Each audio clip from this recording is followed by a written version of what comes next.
Today, Miranda, Mami, and Sohanya will be discussing the challenges that museums face to consider the pressing issues of climate change, also in the face of the changing geopolitical landscape. The talk is moderated by Andres Janto. He's an author and cultural strategy advisor and a long-term moderator of our museum talks. The conversation will last approximately 50 minutes. We'll have 10 minutes for questions at the end, and we'll be passing the mic around the room, so feel free to keep your question for the end of the talk. And for people who are watching online, feel free to prop any questions in the chat, and I'll try and relay some of those to the panel at the end of the talk. So without further ado, I'm going to hand over to Andras. Please do join me in giving our speakers a warm round of applause and welcome, and enjoy the conversation. Well, hi, everyone. And can you guys see me? Can you see me, Mami and Suhanya? Can you see us? No, you are not in the frame. Okay. So we see you.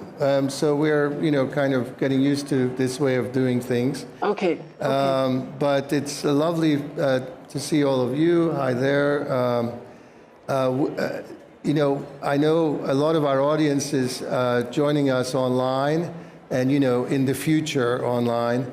I just want to say it is the hottest day in Basel that I have ever experienced in having come here for 20 years.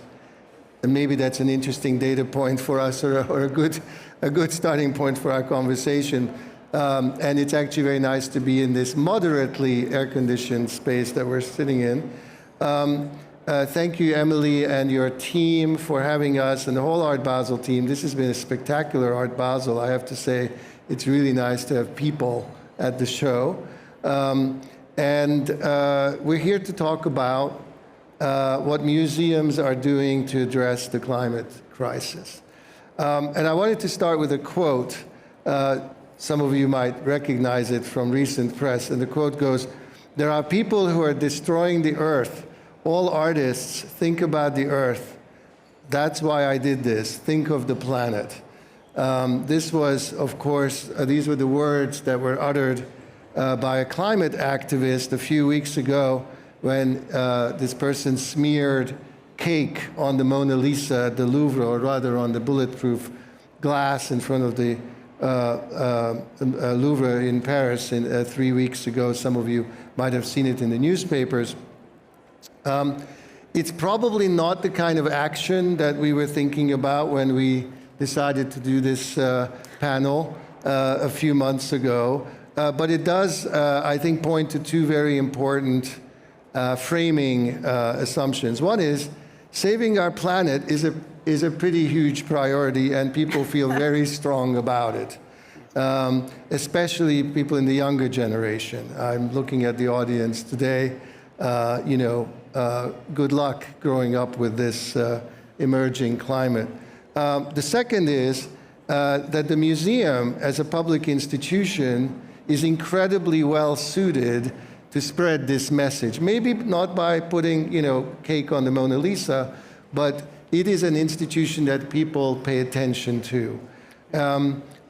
However, I would say so far, our track record in this respect is fairly mixed, and this is sort of what I'd like to sort of get us into this topic today.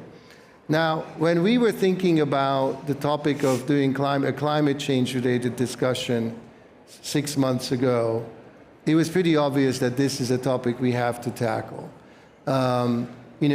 Hopefully the pandemic is receding, but the climate crisis is still here as an existential threat to all of us. And bit by bit, it is changing the art world too. Artists, of course, are increasingly vocal about the climate crisis, though I have to admit, I didn't see a heck of a lot of climate-related art here at Art Basel. I saw much more, actually, over at Design Miami. Interesting topic we can get into later on, what are artists doing, and what are the institutions of art doing to embrace those artists who are addressing these issues. But we are seeing a lot of things happening, some of it behind the scenes, a number of associations in the art world, both linked to museums and galleries, are writing new protocols. You'll hear about that today. Museums are developing climate action plans. Many museums are actually building new facilities to move their collections to higher ground. The Louvre is one of them. The Boijmans in Rotterdam opened a fantastic kind of Noah's Ark storage facility, acknowledging the fact that sea levels are rising. All kinds of new associations are forming all around the world. Just recently in India, 8 museums got together as a network of museums against climate change. A number of new art prizes, including one that I proudly was involved in, the Frankenthaler Climate Art Awards, have been launched just recently. Another organization called The World Around launched a Young Climate Award for young artists. So, you know, there's a lot of things happening. Some foundations are beginning to make climate-related funding for art institutions a priority. Various new initiatives are launching. Jake Barton, who is a kind of museum design consultant, had just launched an organization called Culture Lead, which is about getting institutions to make sort of culture, climate lead, I should say, to make pledges around climate action. Architects, of course, are incorporating climate as a central precept of their planning, advising museums to adapt or reuse or embrace climate-safe technologies. So there's a lot going on, but I want today to be about the reality of what this is doing or not doing. So I think we have to be sort of honest to ourselves that some of what's happening out there is not going to make a huge impact ultimately. There's a lot of sort of virtue signaling and sort of doing the right thing, but not everything that institutions are doing necessarily is going to actually make an impact on climate. So we need to get real. We need to understand what is it that we can do that really will move the needle versus what is it that we're doing that is just kind of symbolic. So in order to explore all that and to sort of come to terms with what are the effective means for museums to really play a role in this generational effort, we have, of course, extraordinary people with us. They've already been introduced. And of course, you know, very much on point for our panel. 2 of them are joining us without burning any jet fuel at all. So thank you for that. Hopefully that offsets some of our overseas trip. But Mami Kataoka is not only running the Mori Art Museum, but as president of CIMAM, which is the International Association of Modern and Contemporary Art Museums, is working with the field, and Sohanya is also very active in this, to set new policies, and you'll hear about that. Suhanya Raffel, who, of course, last year opened M+, this extraordinary museum in Hong Kong, is coming from a context where, as you will hear, there's really powerful incentives to run cultural institutions in sync with climate policies. And Miranda Massie, who you'll hear from Climate Museum, which is a not yet physically embodied museum, is really coming from the climate activism side and sort of using the museum as a kind of medium for climate activism. So can we do another round of applause for these amazing people just so they feel the love? Okay. And I want to start with you, Miranda, because you are really the climate expert here. You know, you direct this relatively young upstart institution in New York, which is the first climate-dedicated museum in the US. Yeah. It doesn't yet have a physical home. Correct. I hope it will. And you know, you chose the museum as your medium. You know, as a climate activist, you said, okay, of all the things I could, you know, I could start it, presumably you could have started a radio station or a newspaper or an online thing. You decided to advance the climate movement through the museum. So my question is, why? What is the superpower of the museum that you wanted to tap into? First of all, thank you so much for having me here, to Emily and the whole Art Basel team, and what an honor to appear with 2 such esteemed museum directors. I'm very aware of my position as a newcomer to this world and looking forward to learning in this hour. Yeah. Museums have the extraordinary algebraic superpower of popularity and public trust. Those two things combined give us an exceptional ability to help the public confront in a truthful way the massive challenges that we face, and particularly through art, which always reminds us of how deeply communal we are and how deeply creative we are, to move forward together in community to tackle the worst of the climate crisis and, by the way, the inequality crisis with which it is thoroughly bound up, as the UN has itself recognized in its most recent climate report. So both of these crises are a product, ultimately, of colonialism and its ongoing traumas.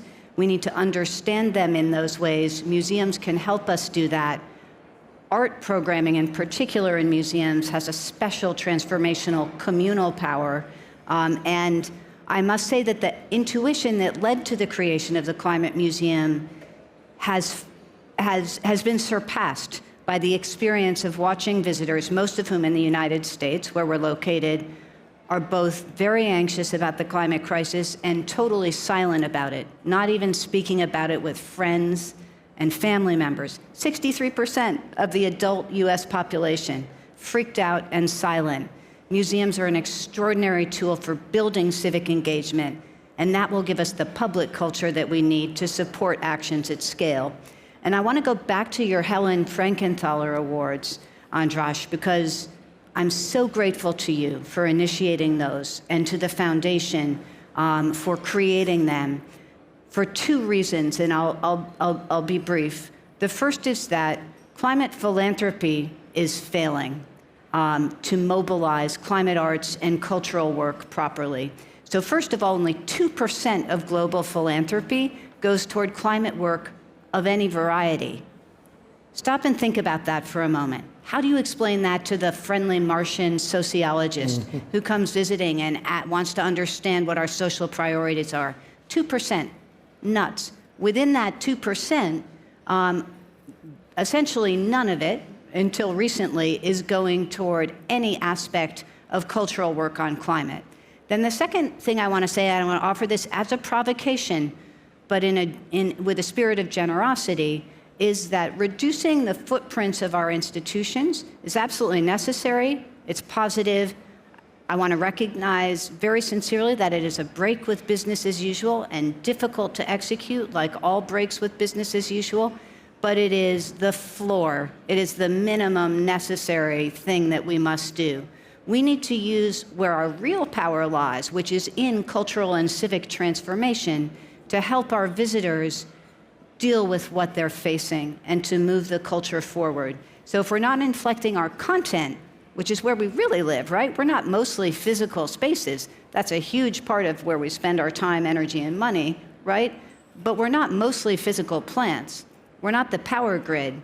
We're cultural institutions. We need to use the meaning of culture to help people advance together. And if we're not doing that, then we're picking up on the parallel problem that's been created for individuals, which is to obsess about our carbon footprints. Does anybody listening online or here know who invented the term carbon footprint? BP in 2004. It's a term designed to keep us focused guiltily and anxiously on our own little spheres and to reduce our agency to what we choose to consume or not consume. We have civic agency, we have political agency. Let's use all of those different kinds of agency because it's going to take all of that to address the massive intertwined crises of climate and inequality that we face as a society. All right, I think we can all go home now. Just before we move on, because this is such a young institution, so what did you extract, or what are you taking out of this museum model? What are you putting to work from this superpower? So there's trust and popularity, but then talking about the culture of the ecosystem of museums. My background, professionally and politically, was as an activist civil rights litigator, a social justice trial lawyer. And I came to see that climate was the greatest threat to human inequality that could ever be, hence the switch. I also previously thought I would be a history professor and enrolled in a PhD program, quickly discovered I was far too extroverted for the archives, but have always missed the intellectualism of that while practicing law, which is a not at all intellectual field in most of its incarnations, despite what some of your lawyer friends and relatives may have said.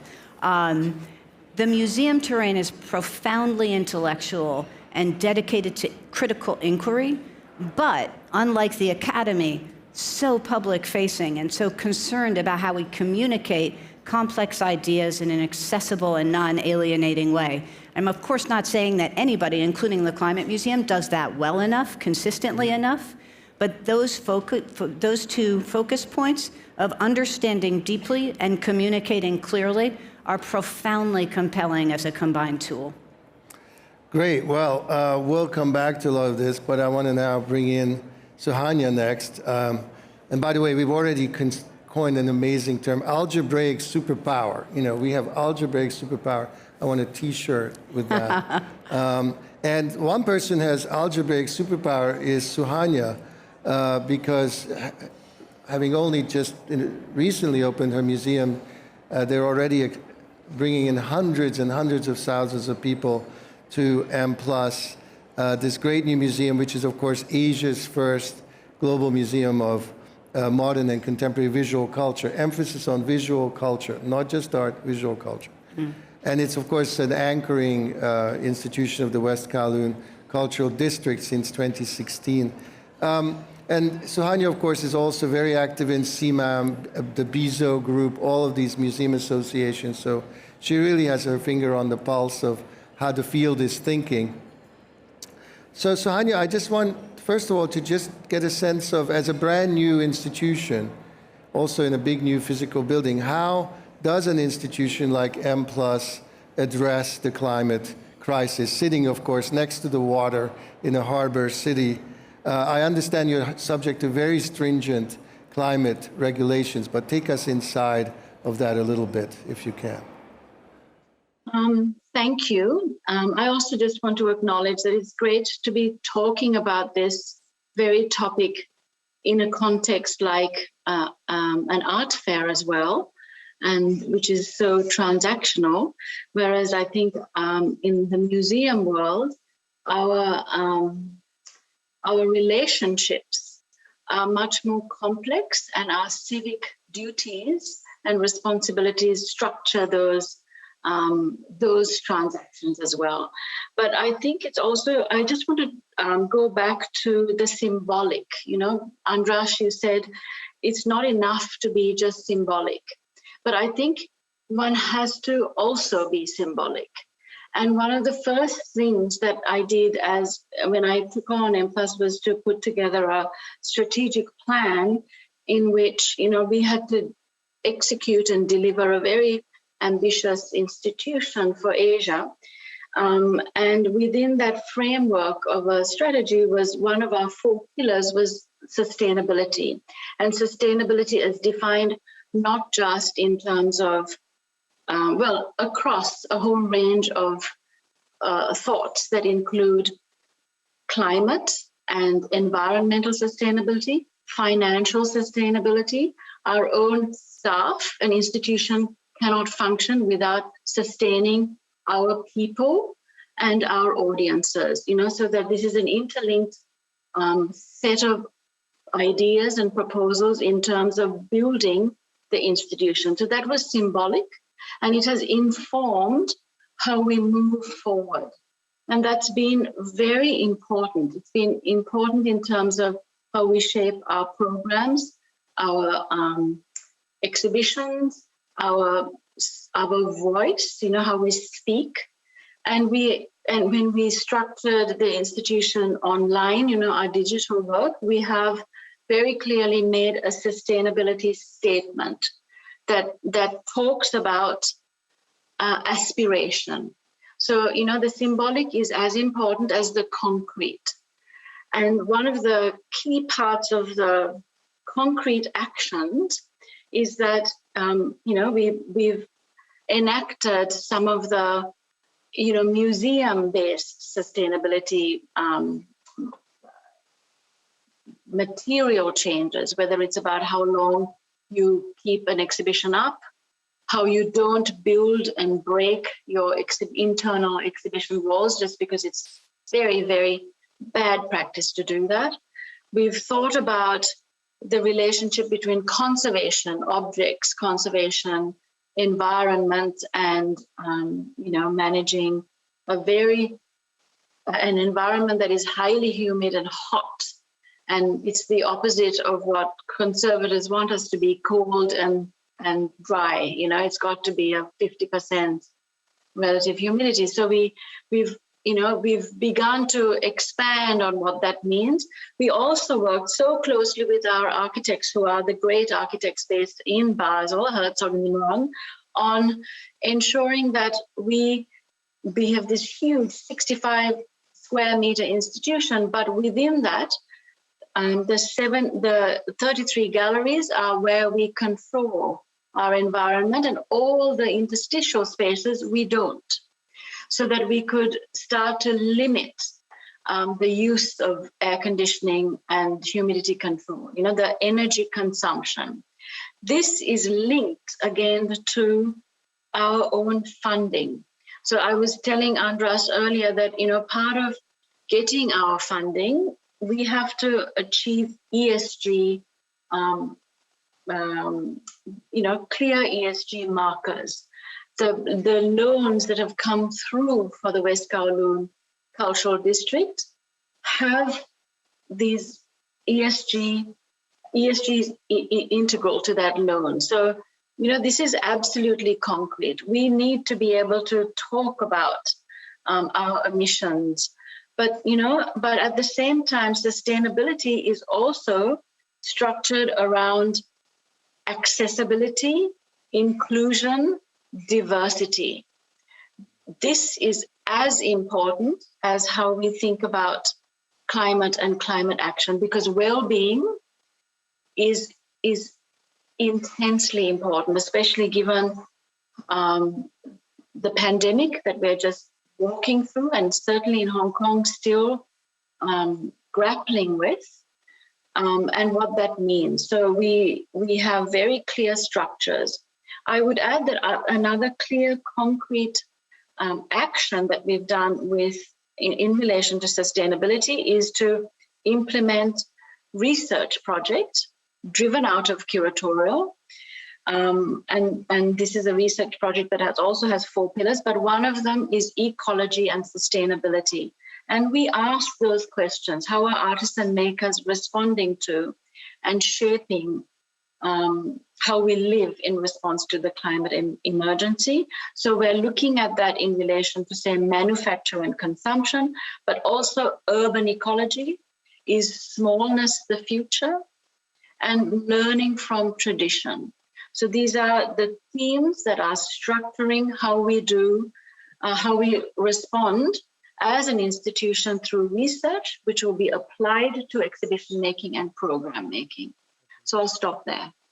And I love the fact that you talked about something very concrete and specific, because I think in this area, as every other, we can talk all day, but in the end, we need very specific action. So let's sort of put a pin on this idea that the funding is pegged to your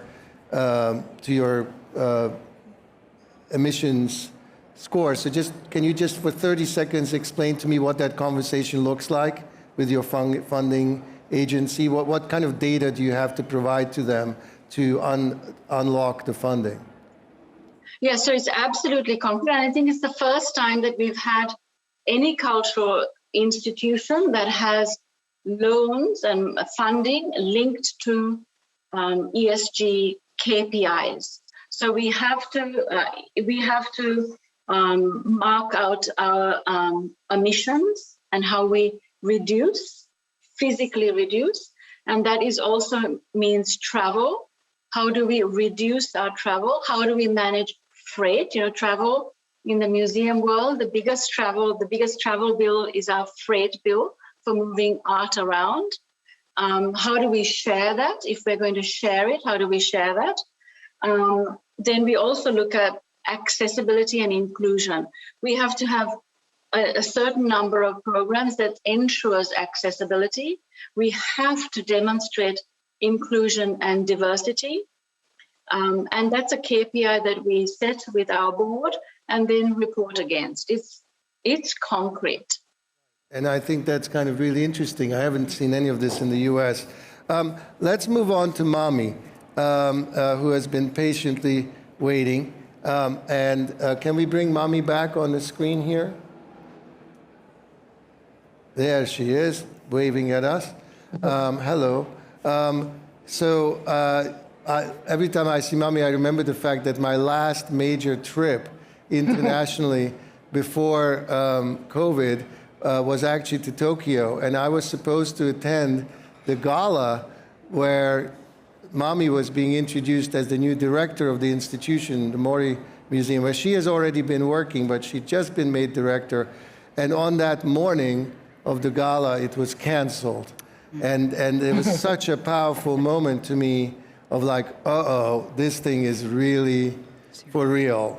So we shared that experience, but I'm so happy to see you here today. And of course, Mami is a celebrated curator, curator of countless biennials, long track record in museums in Japan, but also working internationally. She's been at Mori since 2003, but she's also, as I mentioned, president of CIMAM, which is this very important and influential network of modern and contemporary art museums, which, in fact, last year published a toolkit, maybe you'll say a few words about that, kind of a climate action toolkit. So, Mami, I'm sure your institution also has its own policies, but I'm very curious, as someone who sees the whole field, what are the system-wide policies that are the most important to pursue as we face this crisis? Thank you for having me. And I wanted to probably focus on CIMAM to talk about how the museum field, particularly modern and contemporary art, had been working within the last few years. And particularly this pandemic really accelerated this move out of this necessity. And CIMAM, this International Committee for Museums and Collections of Modern Art, which was founded 60 years ago, actually, we are celebrating our 60th anniversary in 1 month. And it's really started from European Boys Club to now the real global community. And the discussion around this climate change and the museum have been on the table among the board for some time. And when I became president in January 2020, we established the Sustainability and Ecology Working Group. So we have 5-6 people really focusing on this issue. And after the COVID-19 pandemic, CIMAM started a series of monthly webinars because anybody could, no one could travel, and we had to cancel our annual conference in 2020 November. So in March 21, one of these the webinar organized around the idea of environmental sustainability. And Francis Morris, director of Tate Modern, is the chair of this working group. And Rana Davenport from Art Gallery Southern Australia, and also a museum from Stockholm, Moderna Museet, and Tate Touring. All these people started to share this new idea of, for instance, virtual courier, that we don't send the stuff any longer when works are being lent out. And there's so many different ideas of not traveling, like reducing the number of travels, and then also prolonging the duration of the exhibition, because asking how many shows do we have to have in 1 year? And then also thinking about so many crates actually traveling around over the surface of this globe. to make the exhibition in the different museums. So COVID really made us think that what is necessary and what is essential for museum activity. And then something that Andras already mentioned is a toolkit on environmental sustainability in the museum practice, which CIMAM released in July 21, about a year ago. And this is quite concrete, actually, including some of the examples of immediate actions and also sustainability action plans, and then also introducing some of the websites to calculate carbon footprint by each museum, and then also some of the sustainability consultants and everything. So this is really a fast, concrete, major step for the CIMAM to share this entry point for any museums who wants to do something, who wants to respond to this climate crisis, but didn't know where to start and how to do it.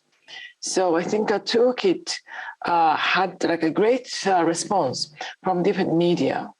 And last year in November, when we had an annual conference in Poland, the title was Under Pressure, Museums in Times of Xenophobia and Climate Emergency. So this is actually the first time in the CIMAM history that climate emergency became one of the major topics of the annual conference. And as Sohanya suggested, the issue of climate emergency is deeply related to regional politics, economy, or migrant issues. It's so intertwined in the different social issues. So it's not simply what we can just try to sort of avoid more carbon footprint, but it's much complex than that. So I think I would say that discussion has just started within this museum sector. And from concrete action that we can start in individual museums, but also art itself. I thought it's interesting that, Andras, you said that you didn't see much works about climate crisis in Basel, but here actually, I didn't fly to Basel, but I flew into Australia for the traveling show, and I saw Biennale of Sydney, I saw the little bit part of the Asia Pacific Triennale, and all of these are really tackling the issue of environment, and particularly in conjunction with the traditional relationship with the earth within indigenous culture. So that's, I thought, was quite interesting to think that it's really the forefronted issue in any of the international exhibitions. So it's probably something different from commercial world, but something within museum and then also Triennale, Biennales. It's surely the forefronted major issue. So I'll stop here and thank you for mentioning that. I think in the Biennale world, we are seeing much more front and center the climate as a topic. But of course, I think Mori Museum is a museum that does stage exhibitions around issues. I remember seeing some amazing shows around technology that you've done, for example. Are you planning shows that somehow tackle directly the climate crisis? Yeah, actually, yes, we are planning. We are doing an exhibition about the well-being starting from end of the month. And the next year in 23, we are planning the exhibition around ecology.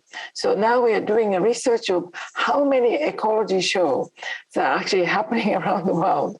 And actually, there's so many already emerging, and how to look at the idea of ecology, climate crisis from different perspectives. So we are just kind of going through the different studies to look at the different perspectives to how to articulate this.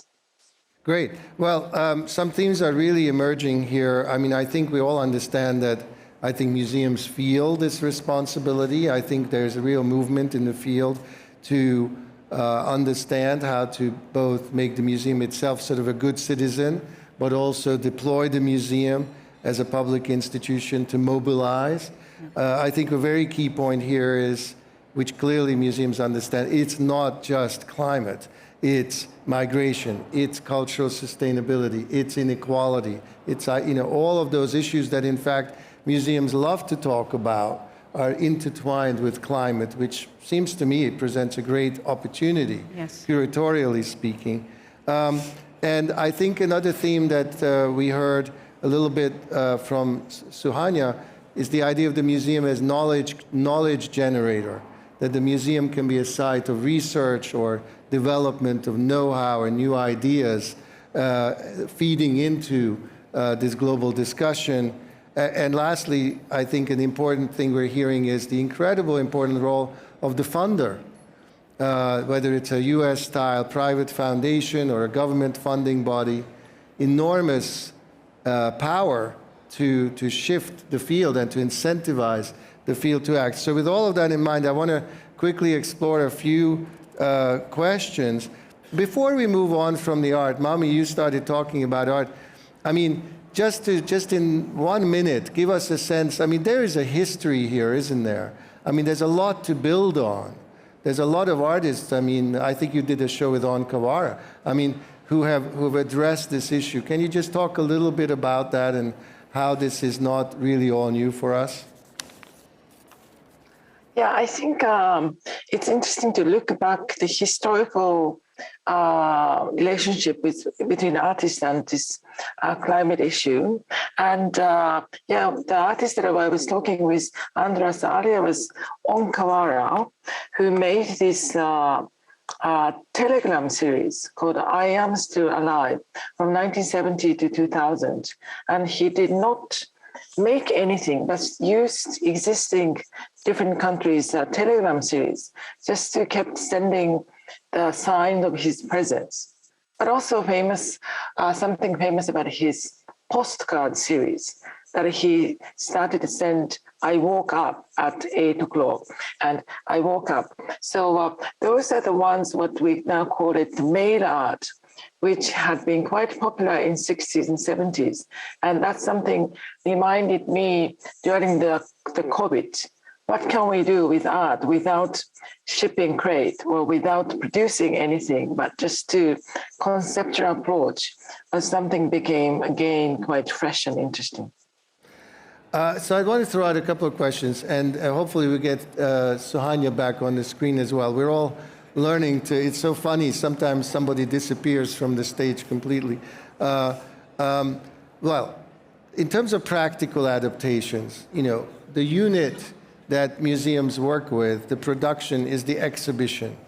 And I just wonder what kind of innovations we can imagine around exhibition making, whether in the process of exhibition making or in the physical aspects. I mean, Sohanya already mentioned not demolishing walls, but I'm curious how you see what kind of rethinking can be done around that, because that is the core activity here from any of you. So are there new approaches to curatorial processes or institutional collaboration? Talk to me about that, anyone. Maybe Sohanya, say something. Well, I will start because we have already begun thinking about building into every major exhibition a discussion or a platform around sustainability, whether it's about talking about climate, talking about historical inequity, talking about learning from tradition. You know, what Mami mentioned in Australia, the First Nations relationship to the land, and what you can hear and what you can learn from, you know, traditional owners, and that wisdom, you know, that we have traveled so far away from, but are, you know, traveling back to understand for future, and thinking about models. And I think it's that relationship of the institution to audience, to pedagogy, to research, but also the interlinked and interdisciplinary possibilities that exhibitions offer, because it is a two-way, and these are exchanges. We need audiences, institutions need audiences, and many kinds of audiences, from general audiences right through to highly specialized audiences, to learn from and to learn with. but also to make the changes that we need to see to make our lives and our communities sustainable. And what about practically speaking? Can you talk to me about any kind of innovations around exhibition building, 3D printed exhibitions, whatever, Mami? Yes, I think for exhibition making, it's still very important that people come to the real space in the museum. So also during the COVID time, we explored some of the possibility of digital museum or digital gallery tour, like online, but we still want people to come physically to the museum. But in terms of the exhibition making, that like I'm bringing Mori show to Brisbane, and the touring of the exhibition is going to become really important, more probably in the regional side, because Japan used to bring so many Western major exhibitions or collections from Europe and America. But now with so many new museums are being built within the region, I think it's really the future for us to co-produce exhibitions and tour it around within Asia and the Pacific in the same time zone. And we've been discussing with Sohanya or other colleagues in the region, so that I see one future to really reduce the distance of traveling the show and produce within the region and share the cost. What do you think about all this? I mean, you are, of course, elaborating a museum. How does this resonate with your thinking about exhibitions? These best practices are extraordinary, and Sohanya, it's wonderful to hear in particular about how you're going to be incorporating different facets of the crises that we face into all of your upcoming work. That's inspiring, and all of this work to be better and more responsible citizens of the planet is incredibly compelling, and I know, again, that it's not easy. But I think what I'd like to do, again with generosity, is offer a note of urgency into the conversation, because we have girls being sold into sexual slavery in Somalia largely to climate-fueled drought.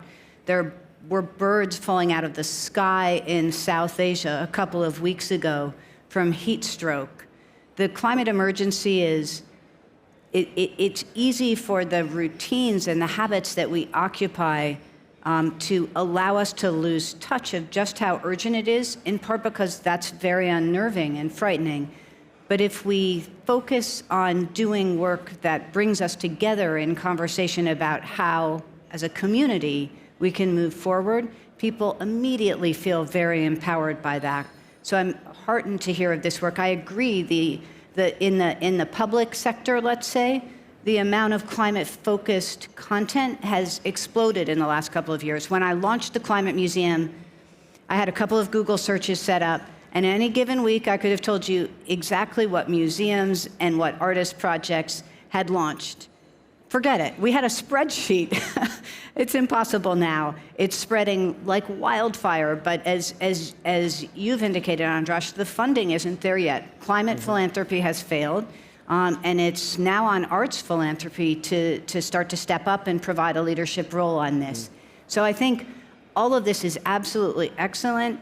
I just think we need to recognize how unprecedented what we face is, and acquire a kind of ferocious intentionality about moving our publics forward on the question of climate. So I'm curious what we can bring from the world you understand so well, the world of climate activism, where you are really operating, you and others are trying to operate at scale. And what are some of the cutting edge practices in the world of climate advocacy that the museum sector could be looking at as models in order to change more hearts and minds, frankly? And we've already been talking about the absolutely critical recognition, and it's built into the tremendous initiatives that you're both undertaking. The climate inequality, as well as climate and many other kinds of social crisis, are built into each other. They went into each other's making. So the critical recognition for right now within the climate advocacy movement, and I think also emerging within the climate arts movement, is the recognition that there's no climate progress without true climate justice. And that encompasses a number of different things. International legacies of colonialism, and when I say legacies, I mean in the sense that they're still here with us, not in the sense that they're in the past. Within nations, massive differential distribution of climate harm and suffering and risk based on both class and race in a moment of rising nationalism, populism, and fascism. And of course, the intergenerational injustice that you referenced, Andras. Again, if we return to our friend, the Martian sociologist, how would we explain this legacy that we're leaving to the human beings we claim to care about the most and actually do care about the most? There's a profound disconnect that we're all struggling with at one level or another. And the only way, to my mind, of addressing it is to fully see and recognize the extraordinarily painful truth of these unprecedented challenges, and then to act together with, again, a kind of ferocity, a kind of intention that exceeds, that is also unprecedented, to match the unprecedented nature of the challenge. Well, I want to turn to our other two directors. I think in order to move forward with such ferocity, it's pretty clear that museums have to, on the one hand, make new alliances, be engaged in new partnerships beyond the museums, and potentially perhaps break old alliances. I'm thinking about funding. Somebody mentioned BP. I mean, we know many museums are drawing the line about accepting money from certain, particularly carbon industries. So I'm curious, what are the new alliances we have to build, and what are the old patterns we have to break? Mami. I think we're just, as I mentioned, it's really starting to look at this climate crisis, but also together with all other social crises. Yeah, actually, I forgot to mention that CIMAM is now doing a survey to member museums to really ask how much the commitment they have been doing, not only for the climate the emergency, but also all other inequality and all other issues. But the climate justice, or the justice, as Miranda said, has a different cultural context, and it's justice is defined in a different ways, in a different context, slightly. So it's also important to look at cultural diversity and then also its own context. And so the legitimacy of the new alliance has to probably come out from the certain region. And it may be difficult to have this universal overall justice group. And I just cannot still yet to say in a concrete way, but just to have the feeling. But also, it's a time still of awareness raising. So what museum needs to do or could do is within this museum sector, that we have to work together to advocate this issue and how to make it more concrete. But at the same time, I think we need to look at artworks and how we can see the function of art itself. It's not only about the popularity and the trust for the museum itself, but we need to look at the role of art itself, what we can do. Sohanya, I'm just curious. I do want to. Yeah, I'm curious. I really want to push you on it. Who should we be? What types of entities should you ally yourself with? And also, how do you make decisions about where you cut ties? I think it's become very clear over the last 2 years that the local has become is kind of really essential. Even though we are more networked than ever, because look at us now with technology allowing that connection to happen, the local reality, one's own, backyard, front yard, where we're standing, is informing where the collaborations are going to be and how they're going to take place. this is something that is, as you're saying, what are we breaking? We're actually starting to reverse some of the 2 decades before that in the museum world is about, bringing these big exhibitions around the world and moving them through. This is now going to, we're thinking twice, 3 times about which ones we choose to engage with in relation to that because of absolutely concrete issues like cost of freight. Can I actually afford to do that financially? The cost in terms of the environment. And then really from where we stand, Mami and I in Asia, I just think that there are models that we bring to the front because we're the new frontier in terms of museum building and structural thinking around institutional making. It's in progress, Andras. Cannot say exactly, but I just think that our geographical specificity and regional influences will shape that. And there will be new kinds of voices that will be coming out. And they may not be speaking in quite the same way that other people might expect us to.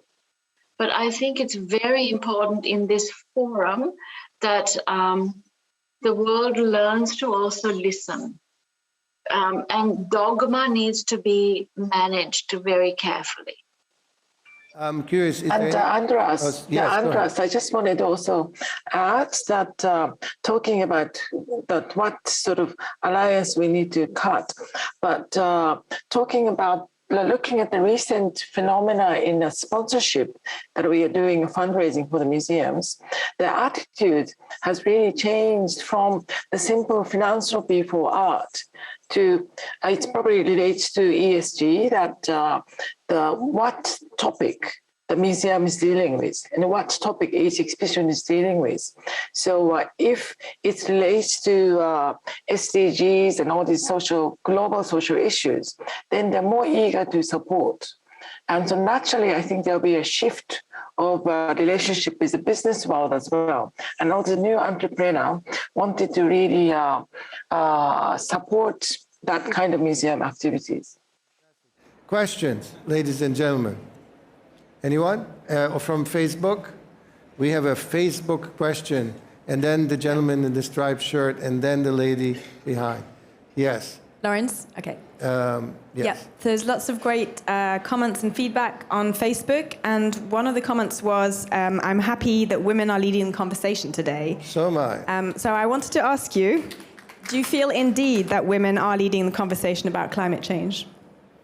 Ladies? Just empirically, the answer is yes. It's very interesting. It's disproportionately young women of color who are leading the climate movement and leading the conversation that can move us forward. Thank you.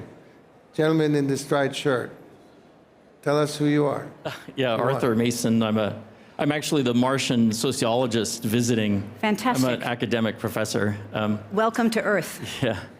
Actually, one of the things, just a comment, I don't think I remember all your names, but I really appreciated, I guess it was Mami and Suhanya.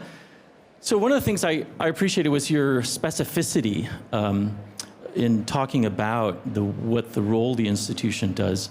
And in a certain way, I felt a little uneasy as the visiting Martian about this sort of extreme language that we also heard, like failure, wildfire, extreme, like with a short on specifics too. So that to me, as the visiting sort of sociologist or anthropologist, is it's a little less clear what that does. Perhaps hypes and overhypes certain types of agendas.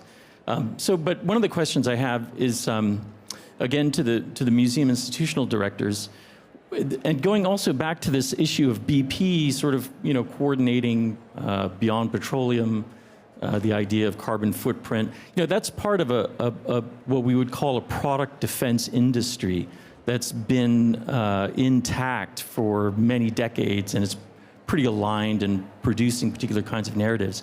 And one of the things that I heard, I was curious about, is when the museum curators or directors, when you're speaking, it seems like you're using sort of a local, almost ad hoc basis for making decisions. And I was thinking, are museums developing sort of a more concerted attitude toward climate change or climate responses?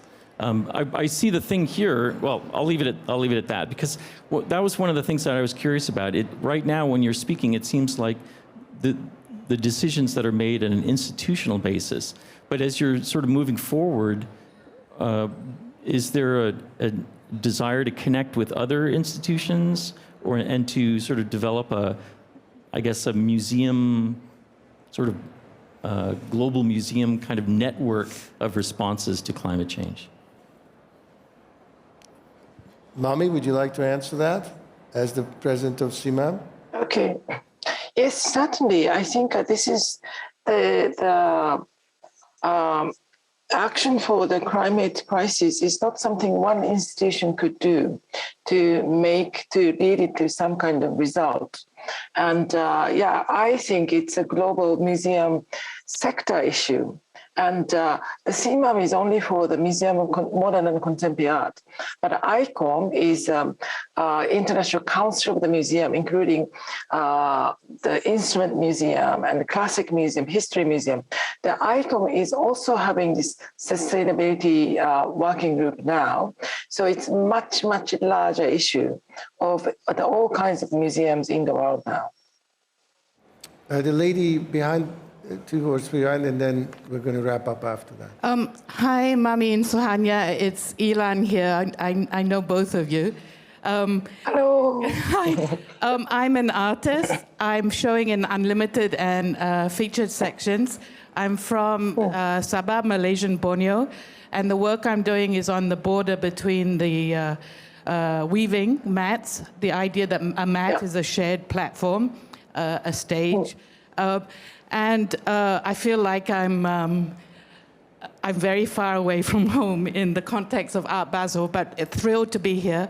But really, what I wanted to talk about was, as an artist, was to talk about Documenta. And in a way, the upcoming Documenta 15.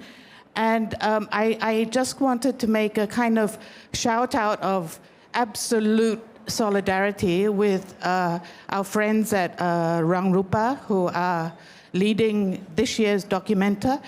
And from the Global South, someone who is indigenous and working with indigenous mediums and peoples and communities, I think that what I wanted to both ask you of Documenta and also to the audience here is to think of Documenta as a gathering of thinkers and artists and curators and people involved in the arts to think about the great disruption of the past couple of years of COVID and also of climate change, and to give this absolute solidarity to a gathering of artists and thinkers. To me, it's a Documenta for artists. Maybe not for Art Basel yet, but that will follow with great art, I'm sure.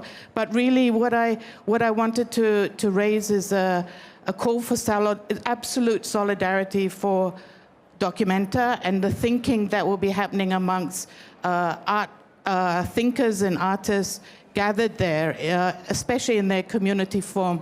I think it's so significant and really important. And I'm just wondering also whether the museums are taking part in your way as part of the community of museums with the reach that Documenta, the emphasis on thinking and philosophies that are behind Documenta, the shared tools, the shared mat, and what your thoughts of the impact that this Documenta may have in the thinking around your museums and art in general. Yeah, thank you. I thank you so much for that comment, but I respectfully have to say that's a whole other panel discussion. I'm going to Kassel tomorrow. I can't wait to see it. if anybody would like to briefly respond, but I feel like we need a whole hour for that. Does anybody, would Mami or Suhanya? I just want to say to Ilan that, it's great that Ruang Grupa is there doing this work. I think it's going to be a watershed, a landmark moment for Documenta as well. And we're all there in spirit, supporting. Also, I think what the Ruang Grupa has been doing with their own community, and I'm very curious to see what would happen if they collected all the collective works based on a certain community, come together in one place in Kassel, and what new energies are coming out, what new chemicals are coming out.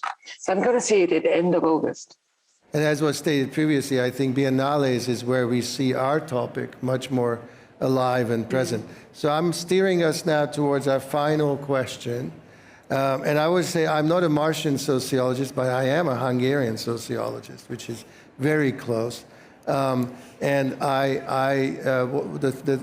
for me, this conversation has touched on many things, but I mean, the idea of alliances, which is also alluded to, is so important. So on the one hand, yes, one of the reasons this is really challenging for museums is because, and Suhanya and I met through this forum for international directors that I used to run at the Met, is that actually as a sector we're not that well networked, partly because we've recently globalized, and today's conversation is a wonderful example of what we can do.